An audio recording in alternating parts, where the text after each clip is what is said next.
Don't miss the Ace Man this November in the Lone Star State. In Fort Worth, Thursday, November 20th. 2 shows, 7 p.m. and 9:30 at Hyenas Comedy Nightclub. Then it's off to the Woodlands, Texas, which is near Houston, for 2 shows Friday, November 21st at the Do-Si-Do, the Big Barn. Then Saturday, November 22nd, the Ace Man's at the Rattlesnake Roadhouse in Walnut Springs, Texas. Grab tickets and enjoy the show. More information at adamcarolla.com. All right, let's see. We got news now. Yeah. With Dawson. I got stuff to get into as well, but let's get started with the news. Well, this is a big story in the state of California, although no one in California seems to be paying attention to it. Dana Williamson, who was Gavin Newsom's former chief of staff, she was indicted on federal charges, alleging she was involved in a scheme to steal campaign money from Health Secretary Javier Becerra. Now, this is the way the LA Times says it: steal campaign money. It was essentially laundering. The federal indictment lists 4 co-conspirators, and here's what it says: that they developed a plan with Sean McCluskey, who was a longtime Becerra aide. Wait, is that Javier Baccaria? Baccaria. Yes, that is Baccaria. Wait, what did he call him? What was his first name he called him? I think he did call him Javier. Let's see. I thought he screwed up his first name too, but well, let's see if let's see if we got Biden doing the Javier Baccaria one. Oh man, never have the sound up. It'll be on ST3. All right, we'll figure out the sound on this thing. But anyway, Javier Baccaria. Let's see. Here we go. And I'm grateful to the members of my COVID team that I'd like to introduce to you now, who will lead the way. I'm really proud of this group. For Secretary of Health and Education Service, I nominated Javier Baccaria. All right. Yeah. There's Kamala wearing a mask. Okay. The guy who's talking, the guy whose mouth is opening and breath is escaping and spittle and particles are attached to that, wears no mask. The person that sits in silence behind the person that's talking is required to wear a fucking mask. Ladies and gentlemen, does anybody understand what was going on? The people who go up, they sit in silence, and then they walk up to the dais and they remove their mask, and then they start bloviating. That's when they start. It's essentially like saying, look, you're going to need to put your hand over your mouth except for when you sneeze. Right. Then you need it in your pockets. Right. It's like putting on a Band-Aid when you're not bleeding. Right. And kind of worse, like taking it off when you are. Right. Yes. So he wants to thank his COVID team, the group of fucking retarded liars who fucked up our society and your kids. That's the group. And part of that group was Javier Baccaria, who's Becerra. Now, it's got to be clear that Baccaria is not included in this indictment. He's not implicated. Can I say this? There is one good thing about all of these chicks who are being corrupted, who are getting brought up on this charge or that charge or forged papers or Fannie Willis or all these fucking corrupt bitches, all of them. Can we finally put to rest this shit I've been hearing my whole life? Like, if we had a woman in charge, none of this would happen. We're going to triple down, dude. They're just as bad, maybe worse. And by the way, a female of color in charge, they're all fucked up too. No. So please, can we just, here's what I want to say. Can we just put to rest this, if we had a female or a female of color things or a male of color, none of this shit would happen. Turns out they're every bit as corrupt and inept as old Whitey used to be. Even maybe more so. more. It Maybe feels like their batting average is even worse than old white guy. So here's what happened. Baccaria. Or maybe old white guys knew how to get away with it. Yeah. All right. So yeah, that's true. Baccaria, when he went to work for Biden, he had a leftover campaign account that was dormant. He took an aide with him who took a $180,000 pay cut. That was Sean McCluskey. So McCluskey wasn't happy about his $180,000 pay cut. Mm-hmm. And so these four people allegedly defrauded the old campaign account by having one of their wives collect money for work that wasn't done. And Dana Williamson was the ringleader of this whole thing. It's also literally impossible to create a situation where you have politicians who are not underpaid, but they're not paid commensurate with what some people could do in the private sector. Sure. You know, they do okay. Sure. You know, they're somewhere between. But you're expected to do shit in the private sector. Well, that's a good point. But how can you expect this scenario? This scenario is you get paid a little bit more than a fireman. A little bit more. Not a lot more, but you get paid a little bit more than a fireman or a cop. Except for there's millions of dollars floating around you. There's people giving you money right and left. There's corporations giving you money right and left. There's donors and there's overseas. You're in a world where you get paid like a fireman, except for the fireman just lives with other firemen, drives a truck, and that's his life. But now we're saying in the firehouse, there's millions of dollars sort of floating around. Now, you have to keep track of it, and it has to be spoken for, but it's sort of floating around, and you can use it. Yeah, it's in the department. You can use it for your campaign and for travel and expenses, meals and airlines and hotels and things like that. And you can call certain things gifts or donations or something. What are the chances that's not going to be abused? Zero. It's literally zero. Like, what are the chances? What are the chances Nancy Pelosi's not going to make $1 zillion on the stock market because you have access to information and you have a husband who trades on the stock market? Is it possible? I don't think it's possible. So we should stop being surprised when this shit happens. Right. But let's dispel this noble chick thing where if we just had a bunch of women everywhere, none of this would ever happen. No, they're going to double down. But anyway, she went on. She made this Dana Williamson made false statements to the FBI, so that was included in the indictment. The indictment also says that she made false tax returns. Now, this is very, very interesting. She was able to claim more than $1 million in business deductions that prosecutors said were for personal and non-deductible expenditures like private jet travel, hotel stays, home furnishings, and designer handbags, but $1 million.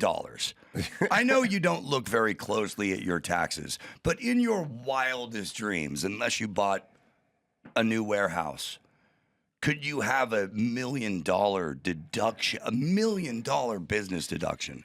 Well, once again, they're setting up a system that is daring people to try to game it and abuse it. And I'm talking about the tax system. You know, or you can call your car a work vehicle, and then, you know, how many miles do you think you drive every year in that work vehicle? It's padded. Probably about 8,000. Yeah, well, if you get over 10,000, it'll be better. Right. Oh, okay, well, let's make it 11,000. You know, I mean, it's just baked into everything, and I don't know why people are always like, these rich fat cats with their lawyers and their accountants. Yeah, that's what they're going to do everything all the time to avoid giving more money to the government.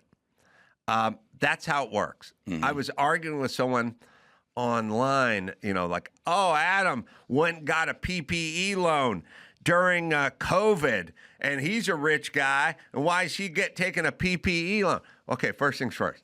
I don't know how to do any of that shit, and I would never even think of it. Right. I have accountants. Right. And the accountants who pay in hundreds of thousands and millions of dollars in taxes are in charge of seeing if you're eligible for a PPE loan because you run a small business with X amount of employees and you've been shut down by the state. So they do their fucking job. You understand? Right. And then later on, when you buy a car, they suggest you lease the car because then we can write off the insurance or the mileage or the lease or the taxes or whatever it is. They do it because you guys created a system where I give you half of my money and you do nothing. Right. That your system, here's our arrangement. Our arrangement is I work every fucking weekend. You take half my money, and when a fire breaks out near my house, there's no water in the reservoir. Right. That is your arrangement. Mm-hmm. With that in mind, then I hire people to take that half that I'm giving you, not to fill the reservoirs, but to build the bullet train or solve the homeless problem here in California, which never happens. The billions you guys squander of tax money, I then pay a guy to go, let's see if we can get that number from 50% to 41.5%. And then you poor assholes look at me and go, he's taking a loan. Or why does he? I bet he writes this. Yes, everyone does everything all the time. Mm-hmm. They go, well, Elon Musk, Target pays less than an average school teacher. Yeah, they're trying to save money. That's all they do.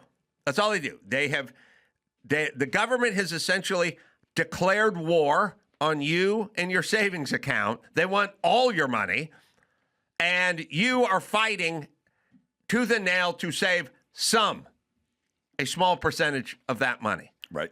And on rare occasion when the government shuts down your business and then offers a PPE loan that you're eligible for, then your people are not doing their job if they do not apply for that loan. Correct.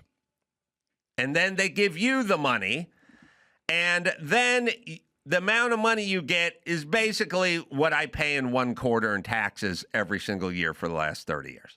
Yeah. Right. But that seems reasonable. But for one fleeting moment, I get something from them. Right. One fleeting moment. And then there's 150 you assholes on Twitter who think that's bad and make me and talk shit about me. I love it. I love it. And by the way, Pelosi got like 2 PPP loans totaling almost near $1 million, and they were both forgiven. By the way, I love it when people try to fuck this poor guy up from the Valley who never got shit from anybody ever. It's so funny. It's like, I just found out that Adam Carolla, who hasn't stopped whining about SNAP recipients getting food.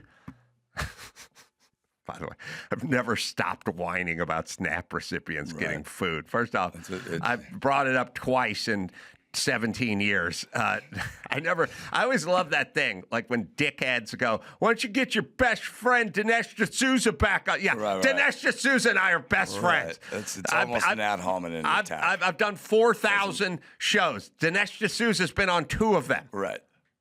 So I hardly call that best friend status. But anyway, Adam never stops whining. Why do poor people have to have food? Yeah. Why can't my kids eat all their food?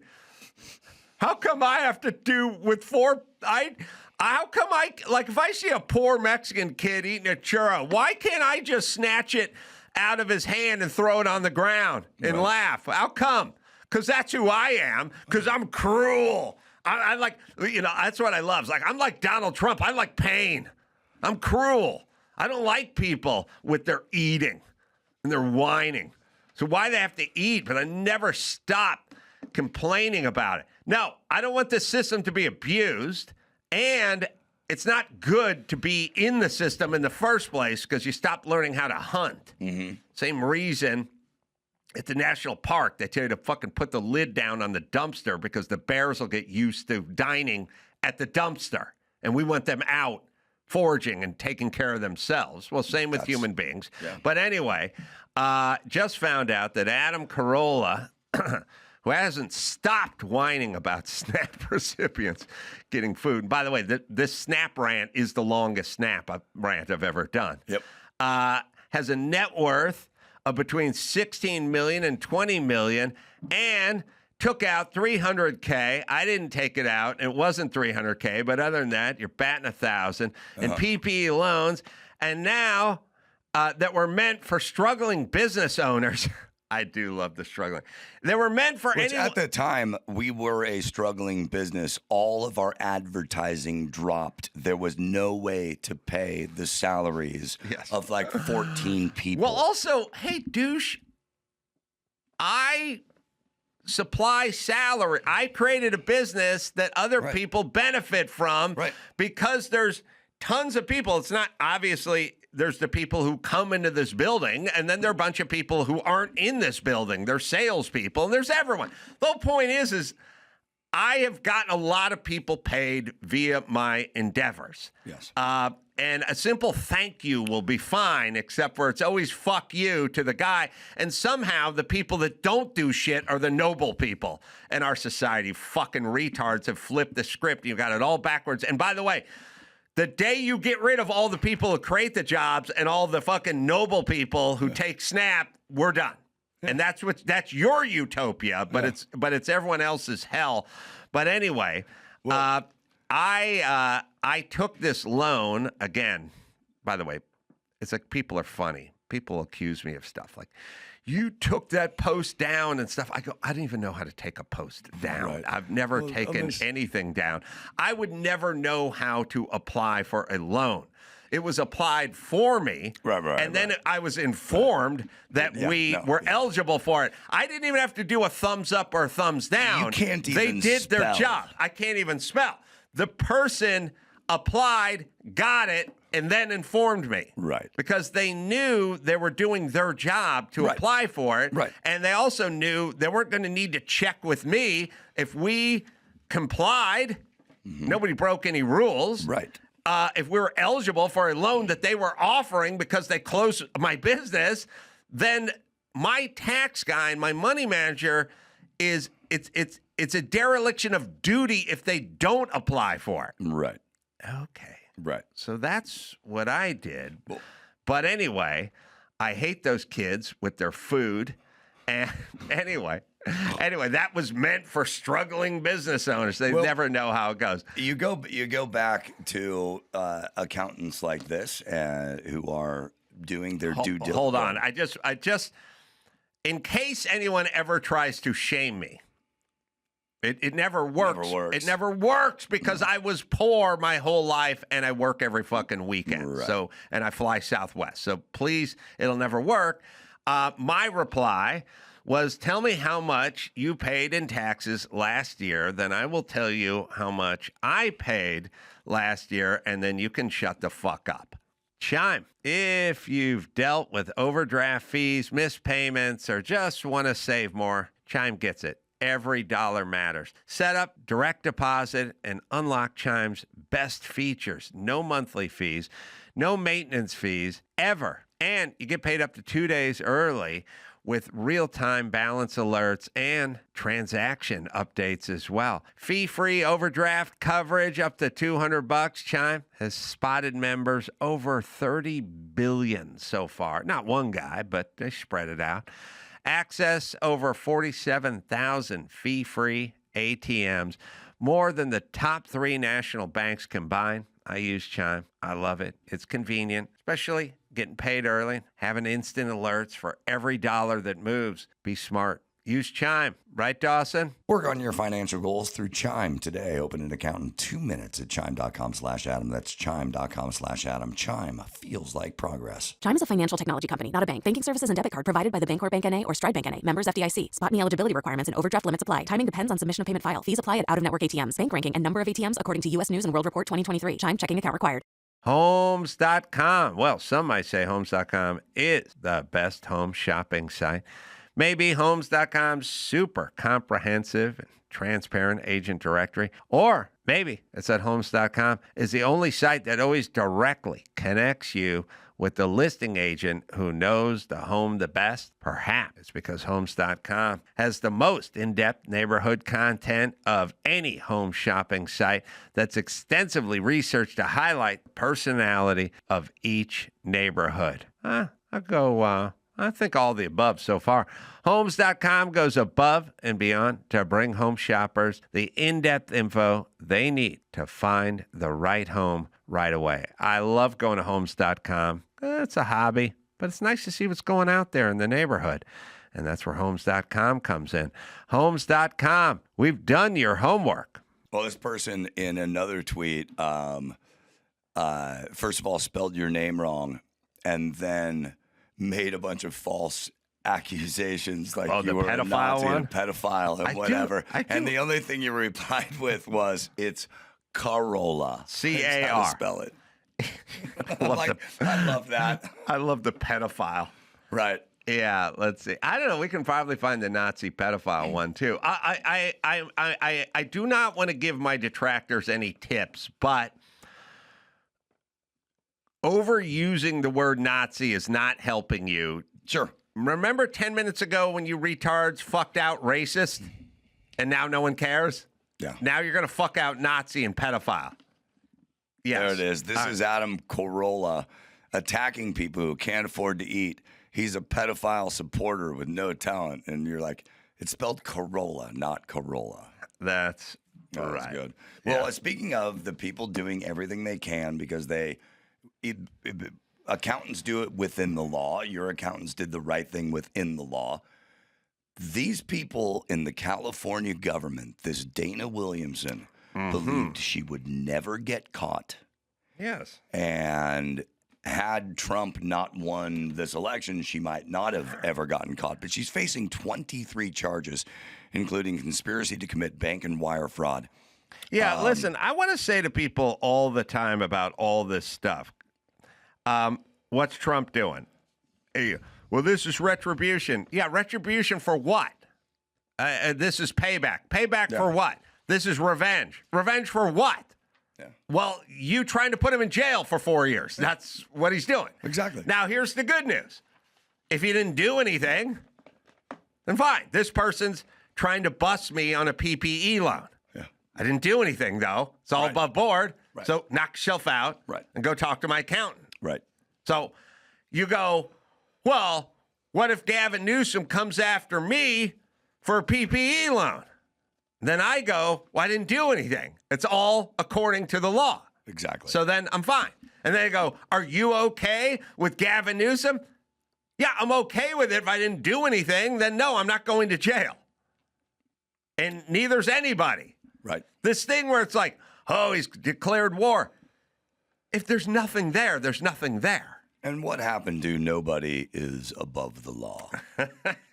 I can't wait to watch Swalwell go down. That's going to make me so happy. I'm just saying, if you didn't falsify some loan or say you lived in a residence you didn't live in or whatever, you didn't do any of that, then by all means.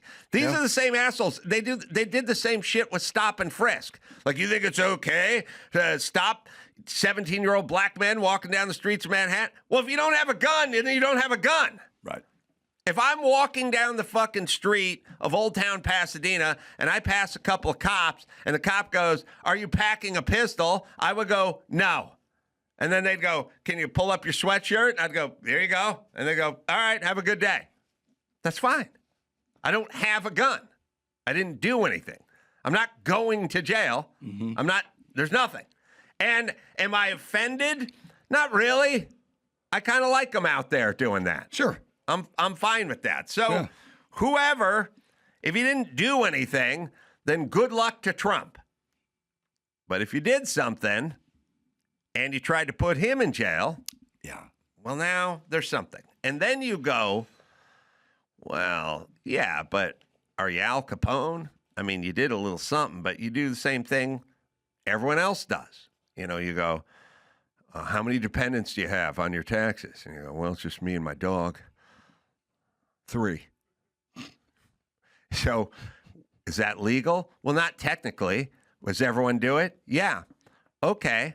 So what's the problem? Well, the problem is you tried to bust your opponent on claiming too many dependents. The problem. And now he's in charge. And guess what? He wants to know how many dependents you claimed. Yep. And then you go, what's the big deal? Everyone collect. Yeah, that's true. But you tried to put him in jail for that. So now he is allowed to do the exact same thing to you, which you should have thought about before you tried to put him in jail. But I get your plan. Put him in jail, and then we'll never have to deal with this ever again. Right. But it's like, here's what I say to people all the time. Yeah, here's the deal. You are allowed to jump over your neighbor's fence and steal their hibachi. And 9 times out of 10, at noon on a Tuesday, you get away. And you don't see their car in the driveway, you're going to get away with that guy's hibachi, and you can enjoy your teriyaki burger, and he'll be none the wiser. But once in a while, his car's at the shop, and he's home cleaning a shotgun. And shit happens. Now, did you deserve to get shot for stealing the hibachi? No, you did not. Of course not. But you jumped over the fence. And once you went over the fence, the second you landed in his yard, you rolled the dice. Unless you're in California. That's right. All right. What else you got? President Trump said he's going to sue the BBC for billions of dollars after the British public broadcaster published a misleading edit of one of his speeches. I did not know. I've heard the edit. We're going to listen to the edit, but I did not know it was this bad. Did you know that inside this edit is a 50-minute period? 50-something minute. Yes. So all he's been talking for almost an hour, and they made it seem like this all happened at once. So you start talking at noon, you say something at 12:03, and at some point they edit it into something you said at 1 o'clock. Yeah. Yes. Yeah. That's awesome. And they presented it as real. And Trump, he said, let's listen to this really quick. We're going to walk down to the Capitol, and I'll be there with you. And we fight. We fight like hell. And if you don't fight like hell, you're not going to have a country anymore. We're going to walk down to the Capitol, and we're going to cheer on our brave senators and congressmen and women. Yeah. There we go.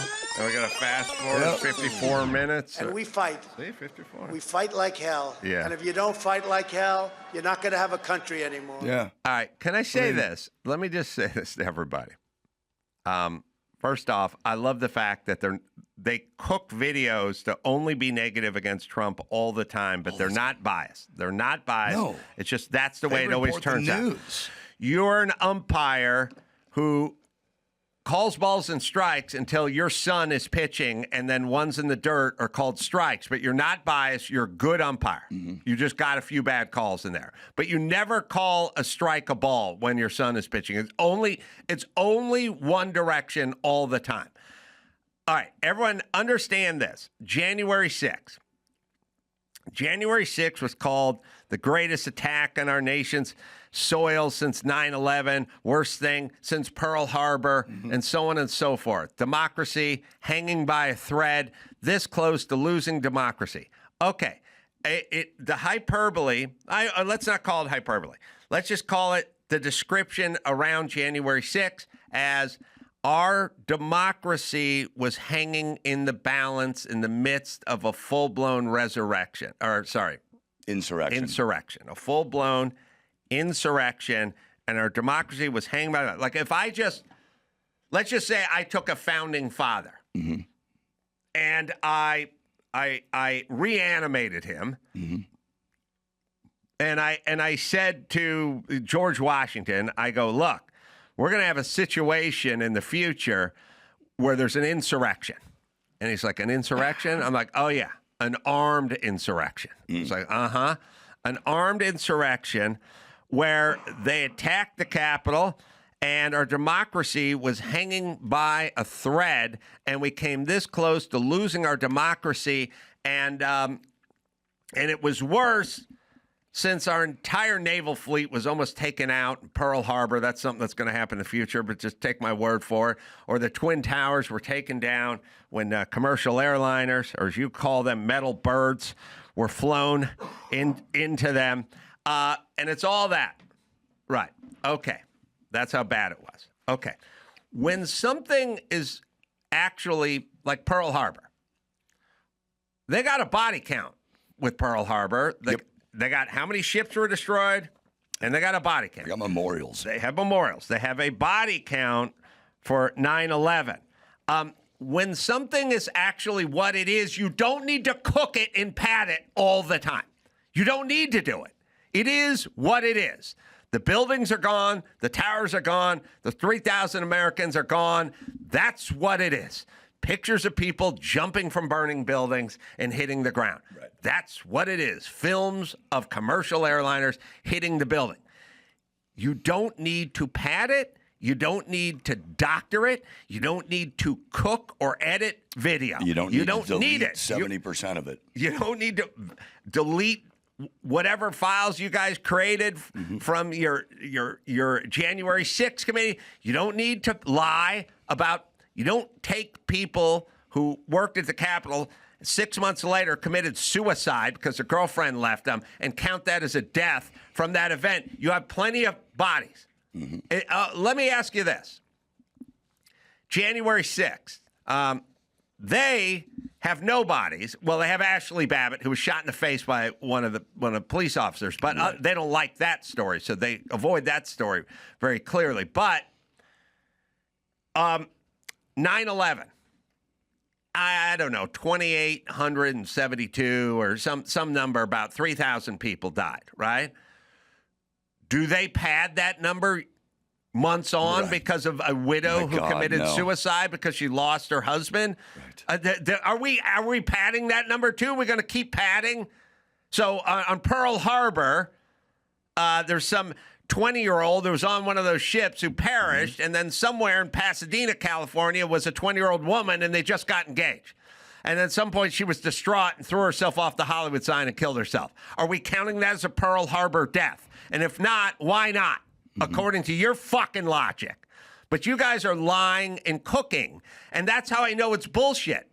Because when it really happened, you don't need to lie, you don't need to edit, and you don't need to cook. Right. And that's all you guys do. You don't need a Hollywood TV presentation to convince the country of something. You just have the facts. You got AOC saying that she thought she was going to be raped and killed. She wasn't there. And not in the building. Right. Why do you need her saying she was in the building when she wasn't in the building if you're not cooking all of this? So spare me if I'm a little dubious. Who wouldn't be dubious? You guys are cooking everything. You're doing the same thing you did with COVID deaths. Guy fucking dies on a moped and you call it a COVID death. Right. So they had people dying of gunshot wounds they called COVID. Pardon me for being a little dubious because you guys are cooking numbers and information. But what does it say about the rest of the people who just believe this stuff? Are they simply incurious, or are they gullible enough to believe everything the government says? That, I think, is the biggest problem, is the people who just absorb everything you tell me, even though it's conflicting and disproving of something you told me 5 years ago. They just accept it. You know how many people in my life who've recounted something to me where they go, look, here's what happened. And I go, that's not what happened. Right. I'll tell you what happened. I was there, and here's how it played out, because I was there, and I know exactly what happened. Somewhere the over-under is about 7 weeks where they come back to me and go, let's not have this happen again. And I go, I told you that didn't happen, and here's what happened. Right. And I now realize that people have an infinite capacity to lie to themselves. And also there's a kind of it's a narcissistic thing. It's funny. Dr. Drew sent me something today, which is interesting. It's a fun experiment. I'll put it on Andrew for a second, but Andrew, there was a narcissist. It was a guy doing a sketch basically about, are you a narcissist? You know, it's a funny thing. Show up to the narcissist. You know, AA for a narcissist or something. You know, that kind of thing. Okay. Anyway, it's a real simple thing. can you, when you say things that are sort of normal things and then sort of apply it to other people, if you laugh, then that means there's something wrong with the other person or your relationship. Now, I'll explain that. Okay. I have laughed. Now, if I said to you, Dawson, 10 years ago, if you said, what'd you do this weekend, Adam? And I'd say, yeah, my dad came by and we put a deck on the house. You'd start laughing because you know Jim Carolla would never fucking come over and put a deck on your house, right? Right. But there are other dudes you know who, if you said that about me, well, what'd you do this weekend, so-and-so? Adam came by and we put a deck on the house. Then you'd go, cool. Yeah. Because I might do that, right? Right. And if I said to you, if you said to me, what'd you do this weekend? And I'd go, well, I had the Celebrity Grand Prix race, and my mom was there, and she took out a hotel room in Long Beach, invited all her friends over, and they got one of those condos. Zorback. She got her and Zorback. They rented one of those condos out on the back straight. Did she wear her dress, Moo? She hung a big sheet out on the balcony where they can see on the back straight over there with my car number on it, rainbow tape, right? Yep. You would start laughing, right? Because that would never happen. I am laughing. Now, you're laughing. Okay, now what does that mean? Well, there's some people would do that. You know what I mean? And if you said like you took, all right. So, and it also means they probably should have done that shit at some point because it's normal shit. Yeah. So what I'm saying, so here's the thing. I've said this to Drew many times.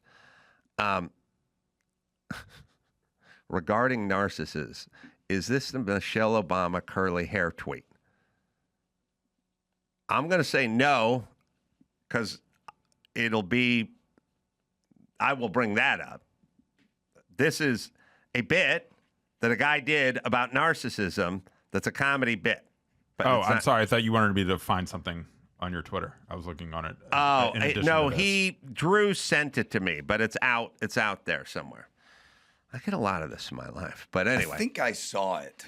Drew sent it to me. Okay, here's my whole point. But I just glanced. Here's my whole point. Are you ready? Yes.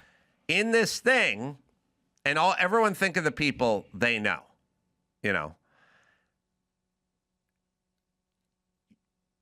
Think about this very simple sort of thought experiment. Think of the person, like you think about Mike August, right? Mm-hmm.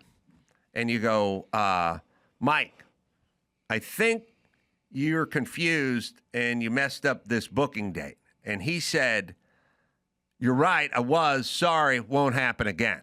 Yeah, right. Right, okay, so you can't picture that coming from his mouth. No. Right. So if you can't picture, and by the way, I can do it with my ex-wife, you can do it with business partners, you do it with a friend, where you go, hey, you screwed this up, and they go, you know what? I did, and I'm sorry, and it's not going to happen again. If you can't picture that ever coming from their mouth ever, well, then you're dealing with a fucking idiot and a narcissist. You're dealing with that thing. Huh. You see what I'm saying? Okay. What I'm saying is if I said, I told Dr. Drew he was mistaken and he got the time wrong for when we're going to meet to dinner, and he said, sorry, you're right, I got confused, won't happen again, that's perfectly fine. If I said that coming from Mike August's mouth, you'd start laughing. Because Mike would say, I sent you an email changing the time and you never got it. Or whatever that thing is. Okay. So the experiment with like the people in your life, picture them saying things like, sorry, not going to happen again. Like, okay, remember I used to work here, Donnie. Mm-hmm. Picture me going, Donnie, you screwed up the scheduling. Picture him going, sorry, boss, not going to happen again. I'll make sure of it. Yeah, no. Never say. He'd go, you screwed things up too. Right. Last Tuesday, you said, right? Right. Right. We all have those people, but then there's other people. So just picture the people in your life saying things like that. Like even my dad. My dad wouldn't go like, sorry, screwed up, not going to happen again. He'd go, no, you said earlier, yeah, that was on you. You know what I mean? Like it's always either I didn't do it or what about you? right? Dawson screwed something up an hour ago. I said, did you get the news? He goes, they didn't get news. I said, oh, I thought you got the news. And he goes, I got the news. Sorry. My bad. All right. If you can't do that simple thing. Now, everybody, by the way, who doesn't do it, they go, you never do it. Right. They always accuse you of never doing it. Now, is this And just I a don't sign? do it. I don't do it that much. It's just a sign but I don't of- do it that much because I don't fuck up that much. Right.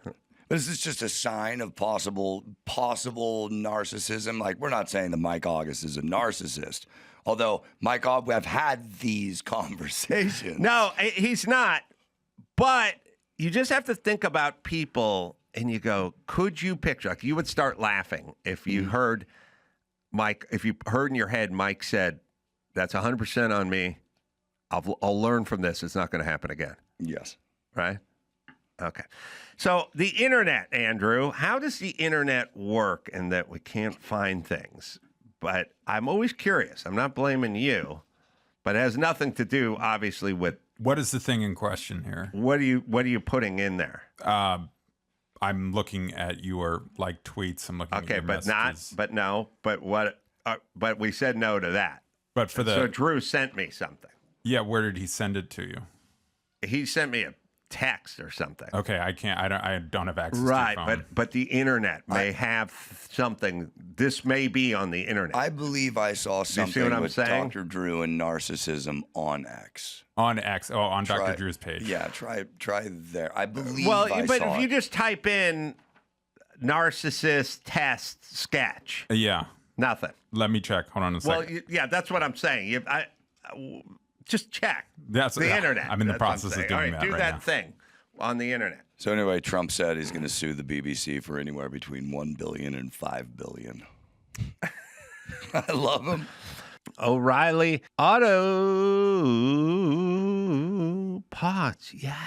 Love me some O'Reilly Auto Parts. These guys keep your car on the road, you know. You want to be stuck on the shoulder, man. You look like a dope. Friendly, helpful service. People who actually know their stuff, not just some kid who's staring at his phone.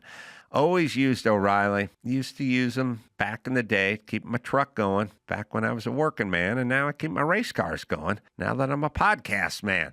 Thousands of parts and accessories stocked in the store, or you can do it online. And you don't have to panic when the check engine light appears. You need wipers swapped out, brake lights out. They'll help you out. And by the way, if you're not a DIY type, they'll hook you up with someone who does know how to do it. So whether you're a gearhead or you don't know a lug nut from a donut, they'll walk you right through it. No attitude, just real help. Stop by O'Reilly Auto Parts today or visit us online at O'ReillyAuto.com/Adam. That's O'ReillyAuto.com/Adam. This November, action is free on Pluto TV. Go on the run with Jack Reacher. Every suspect was a train killer. Then buckle up for Drive, World War Z, Every human being we save is one less fight. and Charlie's Angels. Damn, I hate to fly. Launch into sci-fi adventure with The Fifth Element and laugh through the mayhem in Tropic Thunder. What is going on here? All the thrills, all for free. Pluto TV. Stream now. Pay never. I hate people that sue people, and I hate living in a litigious society. Sure. On the other hand, if it will stop getting, if it will dissuade news outlets from lying all the time, Of course. then I'm all for it. Well, that's the patent trolls lawsuit that you, or maybe you were sued and defended, but essentially you attacked them so that they would stop doing this to everyone else. Yes, and Mark Maron never stops thanking me. I know. I heard him just the other day. He mentioned it to Never stop. Obama. All the folks that have podcasts never stop thanking me for doing the battle so that they could freely podcast on their show. All right, here it is. And you only need to really listen to the first 45 seconds of it where he basically does what I've complained about. Like I said, like I said, could be my ex-wife, could be a kid, could be a dad, could be a business guy. Just picture them saying things like,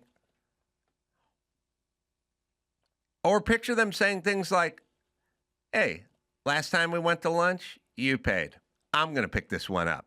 If the answer is that person would never do that, then you have to sort of think about who that person is. And if you cannot picture the words, the sound of that person going, you're right, my bad, that's on me. And you know what? I'm embarrassed. And it's never going to happen again. If you can't. Now, when my kids were 15, I could picture my son saying that, but I couldn't picture my daughter saying it because she wouldn't say it. And many other people wouldn't say it. I could picture Dr. Drew saying it. I could not picture Donnie saying it because Donnie wouldn't say it. And Dr. Drew would. Right. And then people want to know what's wrong with everybody. All right, we'll play just the first. I'll say in advance, we should turn the sound on. I don't know why you're All right, laughing. welcome to Narcissist Rehab, where this will most likely be a colossal waste of my time. I don't know why I'm here because I've never done anything wrong. Yeah, you're in the right place. Let's start off with something simple. Repeat after me. I'm sorry, that was wrong. I'm sorry that you made me do that. Close, but the opposite of what I just said. I'm sorry you can't take a joke. Even worse, just repeat after me. I care about how my words and actions impacted you. Why are you complaining when I'm clearly the victim here? Nope, that's not it. Your feelings aren't my problem. Once again, let's just stick to the script. Go to the top one more time. It's literally what I've been yelling about. Like I cannot physically say it. All right, welcome to Narcissist Rehab, where this will most likely be a colossal waste of my time. I don't know why I'm here because I've never done anything wrong. Yeah, you're in the right place. Let's start off with something simple. Repeat after me. I'm sorry, that was wrong. I'm sorry that you made me do that. Close, but the opposite of what I just said. I'm sorry you can't take a joke. Even worse. All right, sorry. The you made me do that part, I know it's all a joke, but most of the time I say to someone you did something wrong, they go, you said it. You... Whatever it is. That's what you told me. You told me to do that. There's a you told me, you said it, and there's a version where you sort of made me do it through your whatever. Right. Yeah. It's a problem, people. Character. Pass it on. All right. What else we got? Sorry. Fred Goldman, maybe he's a little closer to maybe finally receiving some payment money from O.J. Simpson's estate nearly 3 decades after winning the wrongful death judgment against O.J. Mm-hmm. The executor of the Simpson estate has accepted Goldman's creditor claim of $57,997,000 and change. That is a lot of mustache wax. Yeah. Can you imagine? That's a Diddy. That's Diddy level. I would be the worst wax. mustache wax guy. Wow. You know how fucking lazy I am? I would like... For me, putting on jeans or shoes I have to tie are like, ugh, such a waste of time. I'd be the worst transvestite, and I'd be the worst mustache wax guy. Because the mustache, I'd always be like, fuck, I don't got time to wax. It'd just be hanging off the side of my face. Or I'd be like, I got time to wax one side, but not the other. So one would be limp and hanging in my salad, and the other would be all curled up. Looking like Snidely Whiplash. Oh, you'd have to incorporate it into your alarm setting routine. Shit, I got to get up 15 minutes early for the mustache. I got to set. I got to back. Yeah. I have to reverse engineer the alarm clock because I need mustache wax time. How old is Goldman now? God, he's got to be almost 80, right? It was 3 decades ago. It was 30. He was 50 at least. It was 30 years ago. And the scary part is... He could have been in his 40s. Yes, he could have been in his 40s. He's a strange guy. But, wait a minute. Let's see where he is. How old is he? And by the way, 84. 84. Is that money... By the way, sorry. But between... the long hair that's sort of flipped back and the smoked shades and the mustache wax, he had a little mafiosa fucking somewhere between an enforcer and a kingpin. You know what I mean? Like he had a vibe. It does kind of look like his last name ends in a vowel. Yeah, he had a kind of look with between the mustache, the hairstyle, and the smoked shades. The indoor prescription glasses, a little bit smoky at the top. He had that look like he was doing something. Yeah, his name would be Fredo Goldmano. So he's 84. Is there money in the estate. Though that's the big question here. That's the question. Like everyone's like, he got awarded 57. Yeah, 50. You could go fucking look. You could pick up a day laborer over at Home Depot, bring him over to your house. He could kill your wife when he was drunk, and you could sue him for $60 million. But guess what? There's no money. Right. So is there money? So they're still auctioning stuff off, trying to get there. I guess the point here is the original $33 million. Goldman argued that it was the value was exceeding $117 million today. They agreed on the $59 million thing, but the executor of the estate said they intend to pay as much of the approved amount as possible through ongoing auctions of Simpson's possessions. Well, here's what Google says. O.J. Simpson was not broke when he died, as he had an estimated net worth of $3 million. Now, first off, this estimated net worth stuff is insane on the internet, so you never know what you're dealing with. But was deeply in debt to the families of Nicole Brown Simpson and Ron Goldman, while his estate would be responsible for the more than $100 million, blah, blah, blah, blah, blah, blah. It gets an NFL pension, right? There's like SAG stuff. I mean, there's stuff you could get. There is memorabilia. But you're not getting a lump of cash from OJ. No. That's for damn sure. All right. No. Thank you. So Ford Motor Company has been unable to fill about 5,000 openings for mechanics. Mm-hmm. And starting salary they're offering is $120,000 a year. Jesus Problem Christ. is everyone's getting bad degrees and wasting their time in college instead of going to a trade school. But the Ford CEO, Jim Farley, saying that we are in trouble.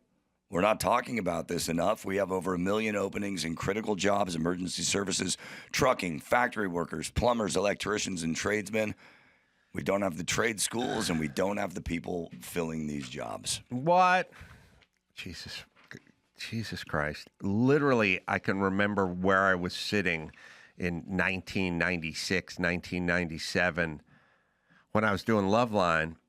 And lest you think this wave of stupidity that has washed over the nation is new. It goes back. You can get rid of the clock, by the way, if it's going to be 18 minutes or 22 minutes or whatever off. It actually does more harm tn good at a certain point. Yeah. But I have no idea why it stopped. It's just bad computer stuff. Yeah. All right. So here's the thing. I was sitting there in my Loveline studio, literally 1996, 1997, whenever all this bullshit Save the Music. Hi, I'm Sheryl Crow. Schools need, and I said, schools need shop class. Yes. Schools need shop class. We don't need a fucking oboe. Yes. We don't need the oboe. And the same old jack-offs who were playing hero had to do. A lot of schools don't have access to oboes. Mm-hmm. And I'm Sheryl, and I'm Sheryl Crow, and I'm a hero, and I'm going to fight for bullshit that it's not necessary in the real world. Ford doesn't need 5,000 celloists, you fucking idiots. That's right. They need people who work. Right. Who have a fucking skill that you never taught them because you decided that music was the number one thing missing from the inner city kids. See, more fucking do-gooders fucking up people. By the way, same people, 20 years later, 25 years later, COVID comes down the pike, shut the schools. Mm-hmm. You fucking hero retards. Mm-hmm. You people. You're doing damage, is what I'm saying. You're not only not heroes, you're fucking kids up. They need shop class, not woodwinds. Right. By the way, once we're done with all the shop class, if there's a little money left over and they can sit there and play the oboe, then so be it. Mm-hmm. But first there's shop, then there's band. You guys did this whole Save the Music. Find me one of those shitty Save the Music commercials from like the late 90s I remember with those. the fucking hero musicians But also, out there. See, at that time, we were my family was way in on this too. My parents told me I wasn't allowed to go to state school. I had to go to the University of California because that's where the smarter kids went. Yeah, listen. And I looked down. I had one of my friend's older brothers after high school. He did not go to college. He went to mechanic school. And immediately the guy's making money. He's got a house with a pool. He's 21 years old. Right. And I always looked down on that guy. I looked at him like he was stupid. Yeah, I'm not saying that good people weren't drawn in to this stuff. There's good people that got drawn into the food pyramid. There's good people that got drawn into COVID. There's like good people that got drawn into a lot of shit because at one point though, it becomes not so much this is the way to go. It becomes don't do it this other way. Screw trade school. You need to go to college. Those trade school people are idiots. And at one point, it really became that. I've said it a million times. There can't be. Everyone wants to live in a world where it's like, what do? Well, we uplift people of color. We take people of color and we fight for them. Systemic racism. And what's wrong with helping people of color? Well, I'll tell you what's wrong with it. Nothing. But at a certain point, you got to figure out what Whitey's up to and fuck them up. That's the problem. Look, everyone should go to college, right? At some point, you start attacking blue-collar people. Right. Because you can't just do it. I've said it a million times. You can be a Baltimore Ravens fan for so long, but eventually you're a Baltimore Ravens fan and you hate the Steelers. Right. And you want to punch the guy in the Steelers jersey. It's not just I love the Ravens. Right. It's I'm going to punch the guy in the Steelers jersey. Right. It's not just let's uplift women of color. It's go find white dudes and go after their shit. Well, It has to be that way, everyone. Do you remember about 5 years ago when in order to help people of color, the UC system stopped requiring SATs. Right. And now more than half of the students at UC San Diego don't know fifth grade math. Right. So my point is yes, let's get more Hispanics into UCLA. Noble. At a certain point, you got to start cutting some eligible Asians because they're taking up too much room. So, see, it's not just let's help this group. At some point, let's fuck up the other group. Exactly, and that's what it became. That's what it became. Yes. Thank God my family. Save the music. Save the music. Here we go. It's a clip of, I don't know. Want to help kids learn? Help VH1 Save the Music. A kid who learns music reads better, scores higher on the SATs. Stays out of trouble. Well, yeah. Usually. Because those public school music programs they're are in Asian, trouble. They have parents. They're forced to take violin lessons for 4 hours a day. What year yes, is this? They do get higher SAT scores. Yes, everyone. Yes, I know. Turns Who out can people that read listen to music. classical music. Yes, I know, because you're not running serpentine while you're being shot at by a gangbanger when you're listening to classical music. 1998. Correlation, not out. causation. Play it out. Sorry. Call toll-free 1-888-VH1-4-MUSIC to find out how you can help. VH1 Save the Music. Because music education equals brain power. Okay, everyone's a hero, everyone's noble, and now these fucking kids got some sort of history and Chicano studies bachelor degree and they can do shit with it. They can't work. And by the way, Jim Farley's not hiring any of these homos. Right. So you could make $120. And I never even thought about it with Ford. You know, you think about Ford, you go, oh, building cars. They have so many million feet of factory that it's all plumbing, electricians, fuck cars. Right. They have to have maintenance in those places that are unbelievable. Oh, yeah. And you get paid they said good in this fucking article money with good benefits. it takes 5 years to learn how to take a diesel engine out of a Ford F-350. It takes 5 years. Okay. Did you see, just really quick, the newest Save the Music is Scarlett Johansson talking about free food for children at schools, because if we did not have free food at schools, Scarlett Johansson would not be able to act. She wouldn't be able to act. We wouldn't have her. I'm just saying, we wouldn't have her. In my poor world of being super unpopular with every opinion I have, that was not popular to scream about fuck music in the late 90s. Sure, no, not either. And what about, I was out on an island talking about shop class. By the way, I was sitting next to Dr. Drew, who was having none of shop class either. He was all about school all the time. Dr. Drew thought two things. Dr. Drew thought if everyone went to college, we'd be in a better place. And if everyone thought like a chick, we'd be living in a utopia. He apologizes to me every fucking day for those two thoughts. He literally, back to the thought, but he literally goes, I got it. I was so wrong. You were so right. And if I haven't apologized to you in the last 20 minutes, let me do it now, my friend. That's what everyone else in the world who was wrong should have to do forever. They should have to apologize to you every day for the rest of their lives. Thank you. All right. A guy who's been in the NFL for 13 years. Is very cool. Interesting guy. Pacman Jones. You know the name. Pacman is going to be on the show right after this. Simply Safe. All right, listen up. If you're ever worried about safety at your home, well, it's time to check out Simply Safe this year. They're giving my listeners early access to their Black Friday sale. 60% off of any new system. That's their biggest deal of the year, and you're never going to beat this one. So here's what makes Simply Safe different. It's real security, because it can actually stop a crime before it starts. Most systems just alert you after someone's already inside, and by then it's too late. Simply Safe has live trained agents who can see what's going on outside your home and actually talk to the intruder via the camera and summon the cops as well. They'll tell them the cops are coming. You got to skedaddle, bro.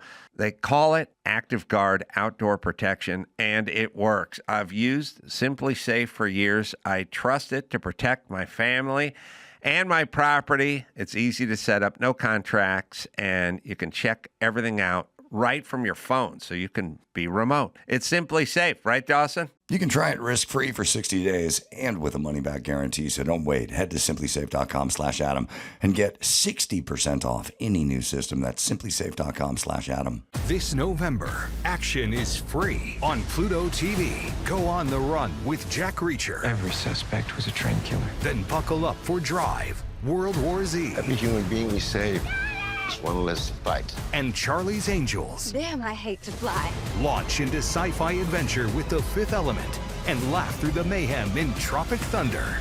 What is going on here? All the thrills, all for free. Pluto TV. Stream now. Pay never. Pacman Jones has joined us once again on the Adam Carolla Show. Pacman is an extraordinary DB. I think 12 years in the NFL. 13. 13 years. Yeah, don't show me. Don't show me. Who's counting? Fast. What was your 40 time, Pacman? I ran 4.27. 4.27. Yeah. A documented 4.27. Yeah. Did you run it at the combines? No.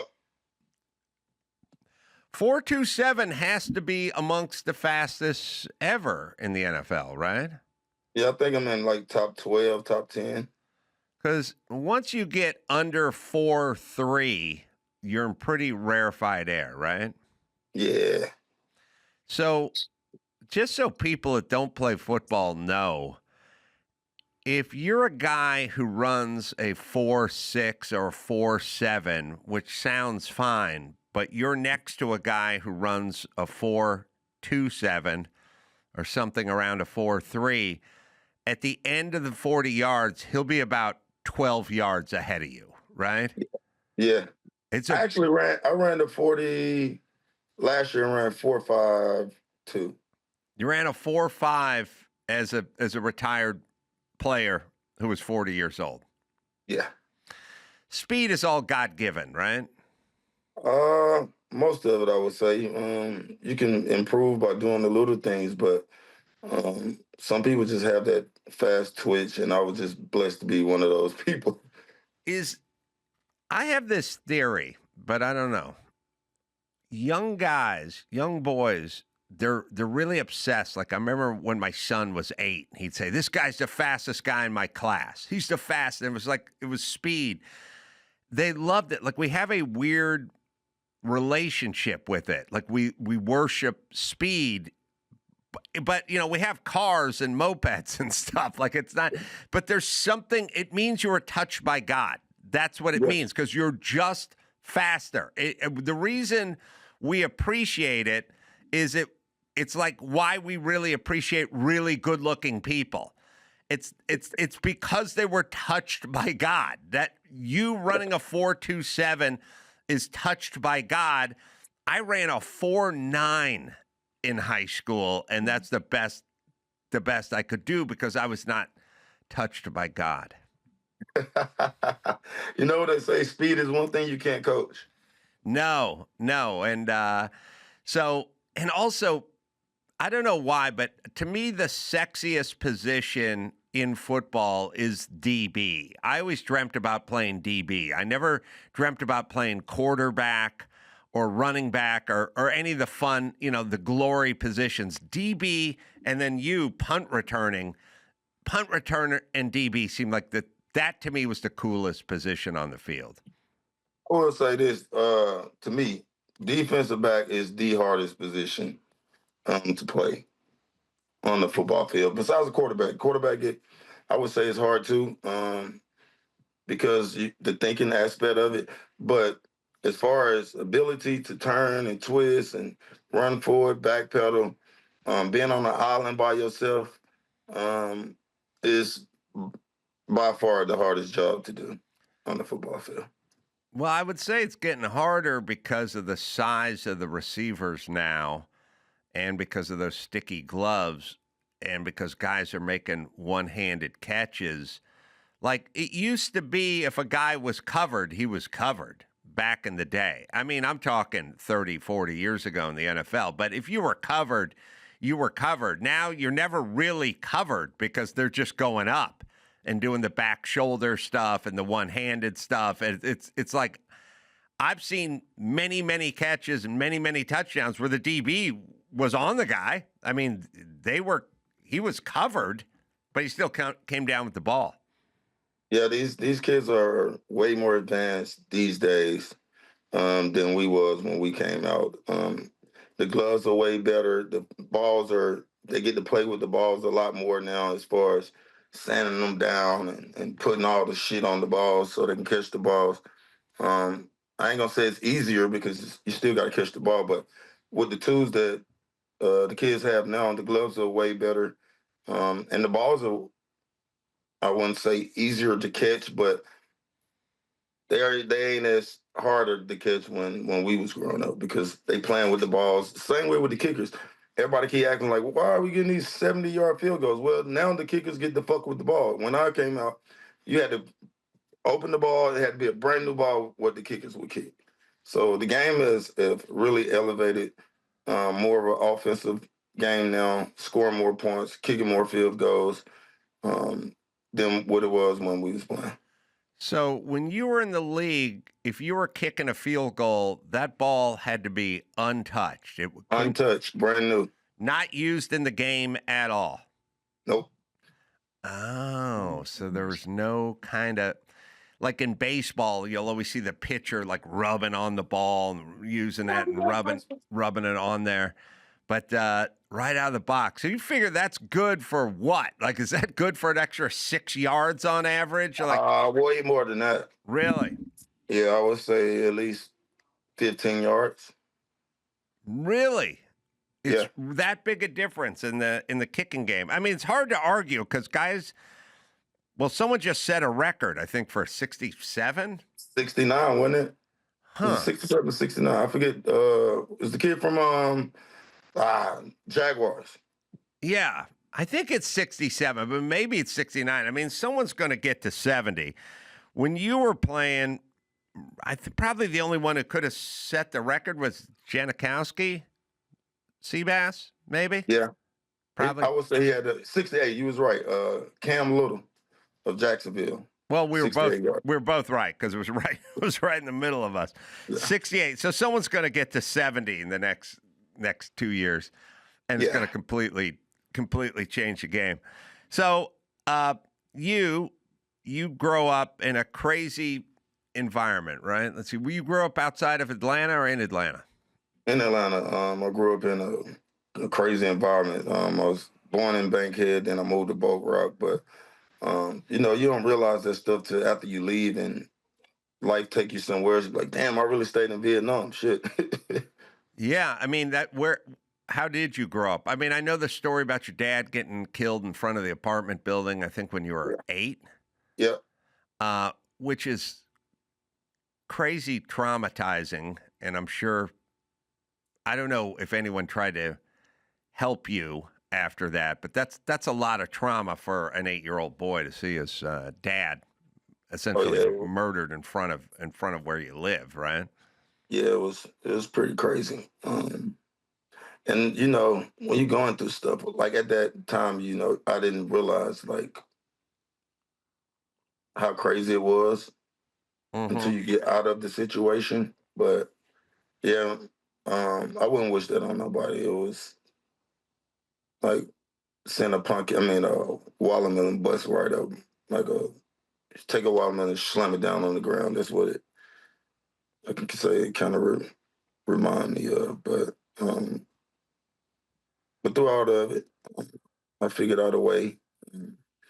Thank God for my grandma teaching me something else better besides the shit that was going on around me. You know what I mean?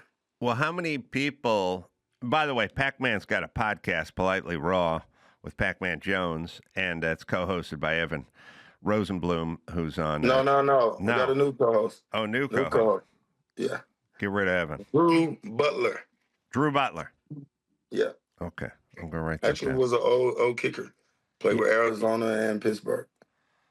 Oh, Butler? Yeah. There was an old Butler who kicked for the Bears, I think, but that's not the Butler we're talking about. Nah. There was a Butler, like from the Bears, like 85 team or whatever. But anyway. All right. So you grew up in Atlanta. Where did you live? Like, was it apartment? Was it housing? What was it? Oh, no. We was in the city, the projects. We call them the Jets where I'm from. But, yeah, Boat Rock and Bankhead was where I stayed at. Boat Rock, Bankhead is where my father passed. And then we moved to Boat Rock, which was pretty much the same, 10 minutes up the street, but same project, same thing. And how many were in your family? Huh? How many family members did you have? Well, I'm the only child, but I grew up with two of my cousins, James and Lewis, which was my mom's sister, kids. And we stayed with my grandma. After my dad died, my mom went to jail for like 2 years for money laundering. And so I always stayed with my grandma like my whole entire life. And what was the circumstance with your dad, if you don't mind the story? He was in the streets. He was just hustling, selling drugs? Yeah. What's it like right now in that same area? Is it the same? Is it better? Well, they tore down both of the projects. Oh, they did? Yeah. Is there any version of a project that ever works? Because it always seems just to turn into a shit show. I would say both are work for me. As far as my life, like I wouldn't be who I am without with Bo Rock. I was one of the guys that they really took care of. Like they wouldn't let me sell drugs, none of that shit. Like I wasn't allowed to do half of that shit because they believed in me so much because of my ability to play basketball and football. So like I was one of the guys that everybody took care of. I was supposed to make it is what they would say. Like you're gonna be the first motherfucker out of here. So you ain't gonna be up here with us fucking doing this shit. Like, and I'm thankful for that too. Like, cause it's easier to say than do. But what was it? So is it understood? And when you're talking about they wouldn't let you do it, are you talking about just gangs? Well, the guys in my projects that pretty much ran everything. So the guys in your projects ran everything. Yeah. And when you say ran everything, what do you mean? I'm saying they control the project. So my grandma was the bootlegger. My granddaddy, like, I don't know how to explain it, but like when I say ran everything, drugs, power, respect, all of that shit, they wouldn't allow me to even participate in half of the shit that they did. Right. So the people in the project knew that you had ability and a gift, God-given, 4.27 40 time, fast twitch muscle. So they knew. And they knew at what age? I mean, they didn't know when you were 7, right? Or yeah, I don't know, bro. I made paper when I was 9 years old. I had 40 touchdowns in 10 games. That's when I knew. When I made the AJC paper, I was like, yeah, I really got a chance at this. Right. So at a very early age, they recognized your athletic ability. And they said, you're not going to sell drugs. You're not going to get involved with gangs and trouble. And whatever it is, we're not going to get killed or end up in jail because you're going to go to college. You're going to go to the NFL. You're going to make money. And we're not going to let you go down the path that so many others in the project are going down. Correct. And it was understood. And they said it to you, and you knew it. So you could sort of walk around or sort of live in this environment with a feeling of protection. Oh, definitely. Now, I got into some fights and shit like that, but as far as anything else, nah. And you said your grandmother was a bootlegger? Yeah. How's that work? We basically was the project the house in the project that sold food on Fridays. We sold candy, beer, liquor. Our house was like a store downstairs. Like, it's kind of crazy, but yeah. So it's like you ran a bodega in the projects. Yeah. And then where does your grandma get all the liquor and the food and the candy? From the stores. Like, but how's she working it where she makes a profit? She made a big profit. We used to go to it's just a big warehouse to like sell chips, candy, and all that. And we would go there. She would go at least twice a week. Like, that's how booming she was at that time. And where our projects was, the store was like 10 minutes up the street. So it was way more access for people to come to the house and buy candy, chips, food, or whatever, et cetera, that they wanted, than going up to the store. Oh, so she wasn't pulling some kind of scam with Snap or something. She was just literally, it'd be like people go to the Costco, buy a case of, soda, and then bring it to the soccer field and then just sell it at the soccer field for $3 a can. Right, just like a concession stand. Right. And that's what your grandma did, but with her unit. Yeah. And it was really just convenience. Like, people just showed up. All cash? All cash. That's so funny. Stop box. Well, if you keep a handgun for self-defense, storage is always tricky. Either it's locked away and hard to reach, or it's too easy for someone else to access. Stopbox Pro solves this with a smart mechanical push-button lock. No keys, no batteries, just fast access right when you need it. Even though I don't own one, I've checked them out, and I'm genuinely impressed by the build quality, the easy access, and the peace of mind Stopbox delivers in a real emergency. Proudly made in the U.S., TSA compliant for air travel, and fits full-size handguns with room for extras. So it's perfect for home, travel, or as a holiday gift to anyone who prioritizes safety. No electronics, no batteries, and up to 81 combo settings. So you get reliable, secure access every time, anywhere.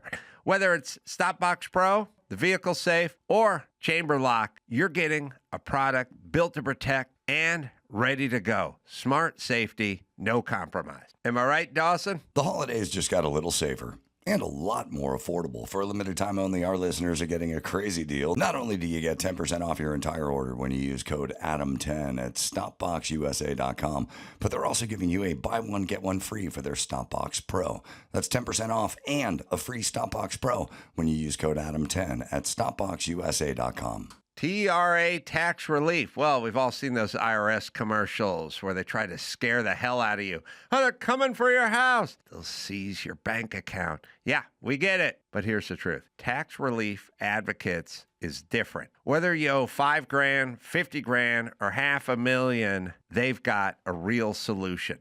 Doesn't matter where you're sitting right now, in the car, at work, chasing your kids around. Just go to TRA.com. You don't have to lose hope. These guys know the system that can actually reduce or even wipe out what you owe. Over 1,000 five-star reviews on Google. A-plus rating with the Better Business Bureau. So you can't do better than that. So stop sweating it and start fixing it. There's some pretty generous programs out there right now that can give you a fresh start. Right, Dawson? End the nightmare today. Visit TRA.com. That's TRA.com. Tax Relief Advocates. Real solutions for real people. So your grandma always had cash, right? Always. I used to hit her bank up every now and then before I go to school. But, yeah, she's always had cash. Yeah. I got to tell you, is interesting and a little dangerous as that sounds, my parents never had any cash. My parents were poor too, but they didn't have a job where there was any cash. There was no ATMs. There just wasn't any cash. Like if you have, like I knew guys whose moms were cocktail waitresses, which doesn't sound like a great job, but they had cash all the time because they get tipped out every night. And as a kid, you just needed $3 or $5 to go to school. Yeah. But if there's no cash, there's no cash. So grandma always had it. Now, did anyone ever try to rob you guys because the cash was there? No. You probably wouldn't want to do that. Right, because there was a kind of law of the streets, right? Yeah. You would have gotten into trouble, even though they knew there was a bunch of cash in that unit. You would have gotten into a lot of trouble if you broke that rule, right? Or if they fucked with you, right? Well, I'm just saying, it's how do I say it? My family is known for a lot of things, and we had a great amount of respect for us and for my grandma. Nobody would have came robbed us. That was the last thing you wanted to do. Is your grandma still alive? No. Did she live long enough to see your success? Actually, she died my freshman year. I missed one college game, which was the backyard brawl. And she was sick. She had lung cancer. And she waited till I got there. I got home, seen her. I went and got something to eat. And before I came back, she passed away. So you went to West Virginia. Wait a minute. What was your West Virginia? Yeah. So she lived long enough to know you got a scholarship to West Virginia. Yep. But not long enough to see you enter the NFL. Correct. And your mom, is she still around? Yes, my mom's still around. And so she obviously got to share that success with you. Oh, yeah, she did. She's still sharing her success, I should say. And was she like, I mean, I know she spent a little time in the joint, but she got out, she got on the straight and narrow after that? I don't know about straight and narrow, but she is doing pretty good. Would she show up at the games wearing your jersey and that kind of shit? Yeah, of course. She's my biggest cheerleader. Oh, really? Yeah, by far. How old were you when she was in prison? 9, 10. And that's when Grandma kicked in. Yeah. Grandma was always there. Were you able to go visit her and that kind of stuff? Nope. So just 2 years I didn't see Mom. Yep. Then I came home, what was it, my fourth or fifth grade year, I can't even fucking remember. And she was sitting in the room. I was like, oh, Let's go. So you literally haven't seen your mom in 2 years, starting at age like 8 or 9, right? Yeah. By the way, when you're 8 or 9, those 2 years, that's a lifetime. I mean, that is a long-ass time when you're young not to see somebody, especially your mom, and there's no contact, and you have no idea she's coming home. No, I got a couple letters while she was in there, but as far as speaking to her while she was in there, nah. And you just come home one day and she's just sitting in grandma's house? Yep, in my room. In your room? Oh, because she wanted to surprise you? Yeah. What was that like? It was interesting. It was, it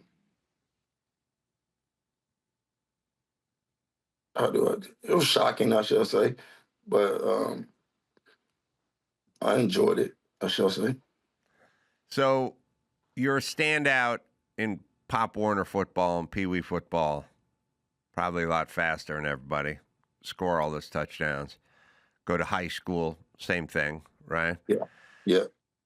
Probably starting both ways in high school, right? Yep. DB and running back. Safety and running back at the time. Safety and running back. Then you get recruited to go to college, and you got to pick one side of the ball, right? They're not going to let you play both ways in college? Well, I had to pick which sport I was going to play because I was really good in basketball, too. So a lot of schools offer me in both sports. And I ended up choosing football because my Coach Allen, was like, yo, there's only going to be one fucking Allen Iverson. And it kind of like shot my dreams down to fucking playing basketball. Right. And so I went and played football. But I pretty much had anywhere I could go in college. So you got recruited to a lot of colleges? Yeah, a lot. Pretty much everything in the SEC. Only place I didn't get offered from was Notre Dame and Michigan. Wonder why that is. Mm-hmm. How were you in high school? Like, were your grades good and that kind of stuff? Yeah. I made 1150 on SAT. Oh, really? 3.9 GPA. I was committed to Georgia Tech. Uh-huh. So I had to be somewhat kind of smart to get into Georgia Tech. But yeah, I was pretty good with my grades. And was that something that people were focused on? Like your coaches, counselors? Yes. Grandma, mom, like where they went, this kid is going to go to college and we need to make sure he studies for the SATs and his GPA is good and we're going to look after him? Yeah, I took SAT my freshman year.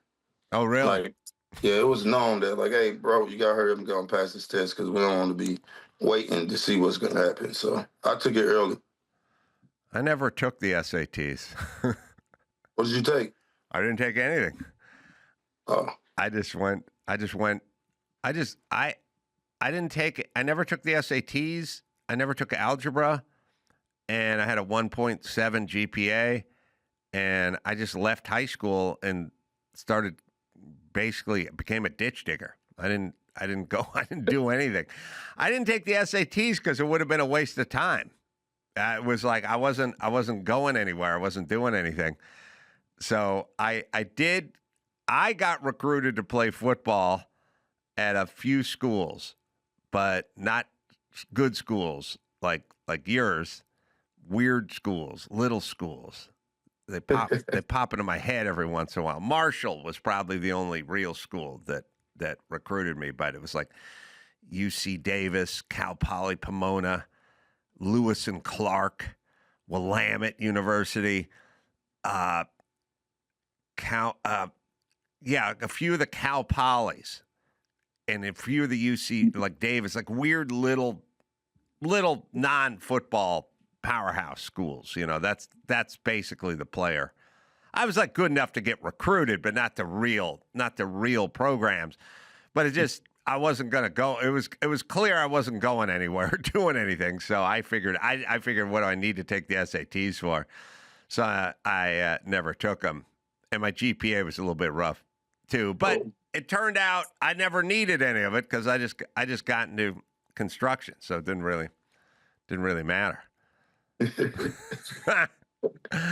But I could, if I had the the four. What'd you run in college? Did you get a sub 4.340 in college? Pretty much ran fast the whole time I was there. Like I had a great strength coach, Mike Bars, who put my body through hell. But I've always ran 4.31, 4.2 sevens, 4.28 in college. Yeah, when you see that, like when somebody does that, then people go, well, look, we can teach him technique, but we could never teach him to run a 4.340. So we'll take the guy with the 4.340 and then we'll just work technique with that person. But when they have a guy like me who runs a 4.940, they go, well, there's nothing to work with here. Unless, if you're 6'7" and you're 330 pounds, maybe we'll make you an interior lineman. But if you don't have that size and you don't have that speed, then there's really nothing to do in football. And football really will just eliminate people. It's not really like baseball or country singing where you can kind of hang on to your dream for a while. Football just kicks you out, right? They just go, you're not big enough, you're not fast enough, and you're not big enough and fast enough, and you're gone, right? They just... Yeah, it's not for everybody. It's not for everybody. No, and but the physical part coming there, too. Well, you can't will yourself to do it. Like, no matter how bad you want it, if you don't got the wheels and you don't got the thighs, then it's not going to happen. Right. And it's probably good because there's a lot of, like you take like stand-up comedy. There's a lot of guys knocking around that are getting old that probably should have given it up and gotten a regular job, but they won't give it up because it won't kick them out. You know what I mean? Football kicks you out. Yeah. Football, by the time I was 19 and a half, it's like, you're done, moving on, go do something else. And there's a lot of, I live in L.A., there's lots of wanna be this and wanna be that need to be kicked out and told to do something more realistic. But certain life choices don't really kick you out. They will let you just hang on to that dream. Sports boots you out. I don't know. What was it like leaving the NFL? Like that thing. For me, I was very depressed when I had to stop playing football. Very depressed. It was like the only thing I was good at, and now I can't do it anymore. Well, mine was a little different because I got to quit on my own time. So it wasn't like it kicked me out. I basically kicked myself out. Right. Mentally, I wasn't in the game no more. I was like, oh, yeah, it's time for me to step away. But what was it like that first NFL Sunday, week one, right after you retired? Like, would you turn on the TV, see your old teammates and everything? And what was that feeling? I'm saying it was different for me, though, Adam, because, like, I had the game taken away from me at a young age. Then I got to do everything that I wanted to do. And I was kind of content with, like, all right, I'm hanging the cleats up more than the cleats hanging me up. No, I get it. I get it. But it still had to be a weird feeling after, all those years of playing every season, not every Sunday, because you played Friday, you played Saturday, high school, you play Friday, college, you play Saturday, and so on and so forth. But after all those years of doing that thing, I'm not saying you had regrets. I'm just saying, was it a weird feeling? Yeah, I would say, if you want to say that, yeah, it was a little different mentally, because I'm so used to getting ready to go and play, travel on Saturday, play on Sunday, and then having a whole bunch of time to myself. I would say that was the biggest thing because, I was so set on the that was the norm, I shall say. And then here I go, like I got all the time in the world that I need. So if you want to say from that aspect, it was a little different, but like, I enjoy it when I retired though, because I got a chance to spend more time with my kids and do different things now. At first, when I'm like, damn, I got to be at home with the wife all fucking day. Jesus Christ. But besides that, I had a smooth transition. How'd you do with your money? Were you good with your money? I did pretty good. I could have saved a little bit more. What were the extravagant stuff? Like, what was the stuff you liked? What was the stuff you spent on? Oh, you don't want to know that. Strip clubs. Oh no, I'm just playing. I'm a big car guy. So right now, outside my house, I probably got fucking 8 cars out there. What do you got? Rolls Royce, Bentley, Trackhawk, Cadillac truck. Oh, a Trackhawk. Yeah. Let me see. I got a picture of Trackhawk. It's made by Dodge. Oh, okay. Okay. Like the fastest. It's a Jeep. It's like the fastest Jeep there is right now. Oh, okay. Yeah. So it's like a Cherokee with a Hemi in it. That's all souped up. Okay. Now I got Trackhawk. By the way, you know who had a Trackhawk? Weirdly, and now I got to look into it. A million years ago was skateboarder Tony Hawk. Tony Hawk. Tony Hawk. You know who Tony Hawk is? No, I don't. That's awesome. Tony Hawk is like the biggest skateboarder in the world. Probably not a household name back in the hood, but had video games and I don't even know. That is great that Pacman Jones has never heard of Tony Hawk, but I like it. It's good. The question is does Tony Hawk know who Pacman Jones is? He probably don't. Because skaters are not into sports. It's weird. You think because they're in a sport, skating is pretty crazy, but they're not sports guys at all, which is weird. They're skater guys. Huh. If I was making a bet, if Tony Hawk knows who Pacman Jones is, what would you say? I would put some odds on it. I don't think you know. He's a smart guy, though. All right. I'll table that for a second. But, yeah, he had a Trackhawk. So what else? Before it was called a Trackhawk, and now it makes me wonder if they called it a Trackhawk because of him. But what else you got in the driveway? Trans Am, Burt Reynolds. Oh, really? Yeah, Smokey and the Bandit. Where'd you get that? Actually, my wife bought it for me for my birthday a while back. I think I was turning like 30. She bought you the Smoking the Bandit, Smoking the Firebird. That is a cool piece, and like the modern version of it, right? No, I got the real. You got the 70s version of it. Yeah, 74. Now you say your wife bought it for you, but with your money? No, with her money. With her money? Yeah. Oh, well, then that is a good gift. Yeah.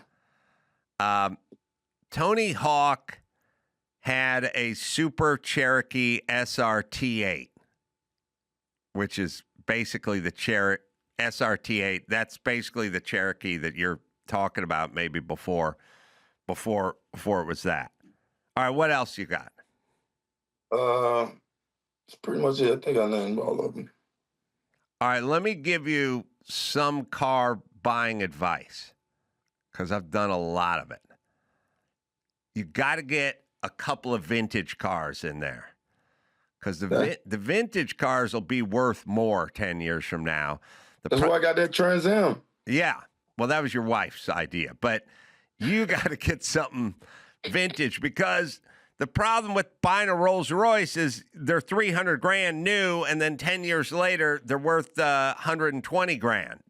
Yeah, I'm never getting rid of that car though. Well, okay, but you still got to get something that's $120,000 that's worth $300,000 10 years from now. That's all I'm saying. That's the Trans Am. Yeah, but get a couple more. That's all. Do you drive everything? Yeah. I drive everything. Do you like, do you get into trouble? I mean, do you like going fast? I like going fast. I do. My Trans Am, I swapped it out with an LS4. It's basically got everything the new Corvette got up under it. Yeah, so it's got like a Corvette engine in there and everything else as well.